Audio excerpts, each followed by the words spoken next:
ever experienced imposter syndrome? If so, don't worry, you're not alone. Today, I'm talking to Debbie Coffey, Vice President of Corporate Communications at New Avon, about how you can overcome the self-doubt and actually let it push you forward in your career.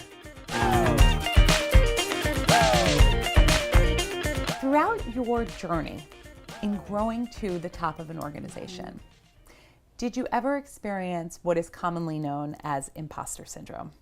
Yes. I think I had imposter syndrome coming to talk about imposter syndrome today. My most vivid memory of this, it goes all the way back to 2006. And I was a newly promoted vice president, and I was young. I was one of the youngest VPs at Avon, and I was very self-conscious of it. And from time to time, colleagues would ask me how old I was. It caused me to have these feelings of being an imposter, and oh my gosh, how did I get here? I'm so lucky. I should be so thankful. I must have just been in the right place at the right time. And so as I was dealing with all these feelings, it's funny because one of our very top leaders of the company was being honored by an industry trade organization. And the first thing that she said is, "I've been waiting for years for everyone to find me out." And I was like, wait, what? I was like, I thought I was the only one who felt that. And here, my hero was so generous in putting a spotlight on this. Do you think because of that, it's important for us when we get to certain positions to be able to talk openly about this, and Yes. that we still experience this today? It doesn't matter what position you're in. Absolutely. I think talking about it and supporting one another through it is so important. And for me, I'm always gender agnostic with this, and Yes. I think it's a human issue. I think it's human nature for those voices in our head to get out of line.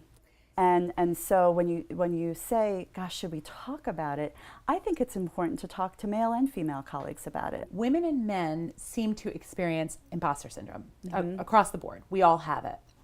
Men can push forward with a confidence that a lot of times for women that I see in my world are held back by. So it's not that they both experience it, and yet they handle it differently. Exactly. It's all about how you act on it. Exactly. And it's about how you give meaning to those voices in your head. And, for some, it's almost fuel. For Yes. some, they might show up and you might say, oh, there it is again. You welcome it, you greet it, you give it a name.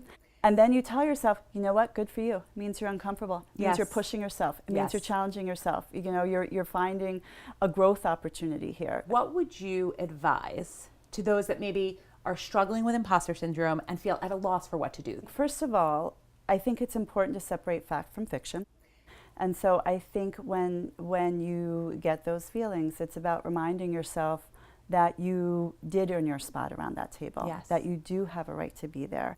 And kind of do a mental inventory of all those achievements that got you to that place. Because chances are, if you're in that room, you did something to earn it. Right. You didn't just magically appear there. No. Somebody somewhere thought that you could do this position and put you there. Absolutely. Someone believed in Yes. you, so you now need to believe in yourself. It is also important to know that you have a very deliberate choice to make if you want to believe those thoughts that are coming in your head.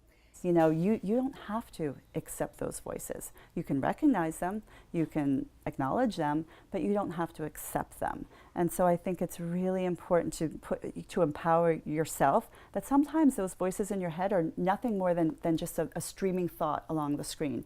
Sometimes what I like to do too is, when you're on your Mac and that little wheel gets spinning. Yes, the color wheel. The color wheel, Yes. That's so annoying. Yes. Sometimes that's how I picture my thoughts. They're thought errors. There's something wrong in the programming, and you just got to let that color wheel go. Have you ever written down any of your feelings about that? I haven't, but I am very vocal, and Yes. I surround myself with a lot of people who give me a lot of support. It's important that you build trusting relationships at work so that you can go to people and ask for that very honest feedback, and I do that a lot. And then also, something I always like to think too is you got to be your own best friend.